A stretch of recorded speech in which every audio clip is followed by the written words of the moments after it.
Today I'm going to be talking a bit more about my idea for the Foundations Reveal competition this year.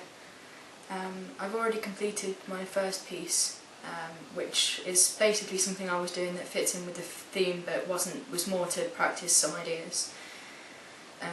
So I've kind of now moved on to characters, as I'm doing it on characters from Joss Whedon's work, who I know a bit more about, and I'm putting a lot more thought into what I'm going to make for them.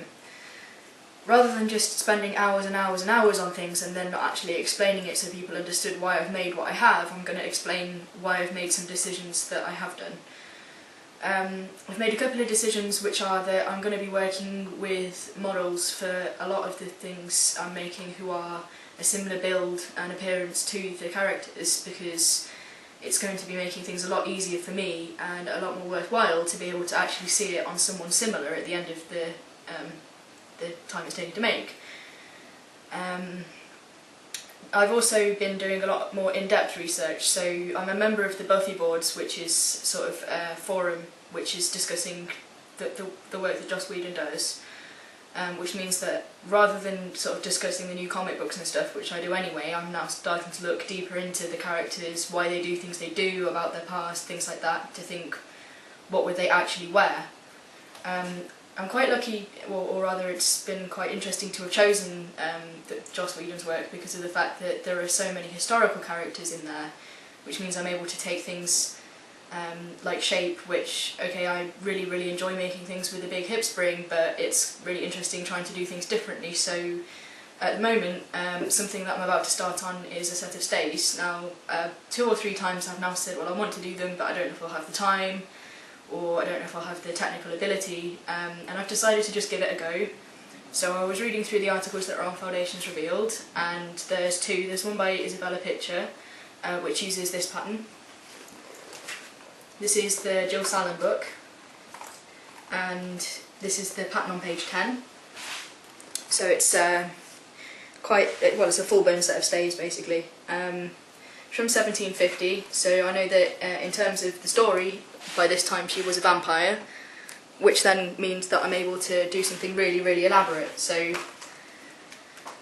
a book that most of you will have seen and probably have in your own library. I then also have this one, which I got the other day and have been reading, which is basically, it's called The Complete Companion to Joss Whedon. So I've been doing a lot of things. I've been reading essays and things which go into a lot more psychoanalytical depth over the characters, and also I've been reading upon what people have said about what the character was dressed in and for what reasons, and watching the episodes, particularly with Darla, who is the character I'm working on to do the stays, episodes with flashbacks.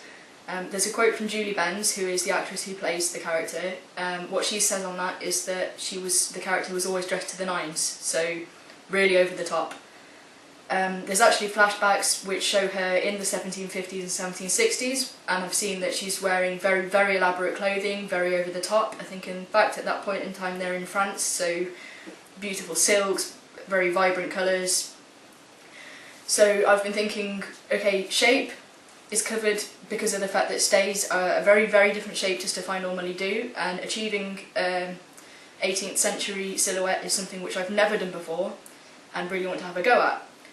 Ornamentation, things that are important with this are going to be fabrics, so I've got some linen, which both of the articles on Foundation said you need. It's not the most expensive in the world, but I'm just going to have a go, and if it turns out horrendously then I'll know to buy some of the more expensive stuff that was mentioned, which is, I think it's like a linen canvas, whereas this is just a linen. So it may not be as supportive or something, but I'm just having a go with what I was able to get locally. In terms of fabric, I've already decided that this is what I'm going to be using to make the corset for Drusilla. I've been messing around with it, and I'm going to be teaming it with silvers and also some black lace. In terms of characters, they did interact with each other, and Darla was very much sort of more authoritative over her and sort of saw herself as above her. She was older than her, she had a lot more power than her and more influence within their group, so I thought, well, Initially I was going to be making them from gold. I've also got some Churchill silk, which is like a yellowy cream with blue fleur-de-lis on it, and I was toying with using that, but then I thought, well, these two characters are actually linked, so I'll go for something which links them in terms of what I'm making. And if this is what Drusilla would be wearing, this is what I'm going to be putting Darla in. So it's a lot more ornate, it's a finer quality fabric, it's a taffeta, it's purple in with the black, it's quite regal looking, and it's going to go really well with gold. So it's sort of like the Drusilla one is the quite pale, quite muted, it's quite mysterious, it's got silver with it, and it's quite dreamlike. And then next to this one, which is going to be gold, completely flashy over the top, in your face, and completely dominating this. So this on its own is going to be absolutely gorgeous, and I really love the ideas I've got, but this is going to be sort of very... I kind of think of her a bit as being like Du Barry in terms of historical figures. So if you've ever seen the Marie Antoinette film, Du Barry was sort of there wearing like really over the top stuff, which to us you might think, oh, it looks quite nice, but she really stood out because she was wearing the jewel tones next to the muted tones of Marie Antoinette. So that was kind of an idea in terms of people you might have heard of, if you haven't heard of these characters, as to what I'm trying to do. Other characters as well that I'm working on at the moment, and why I'm doing the things I am.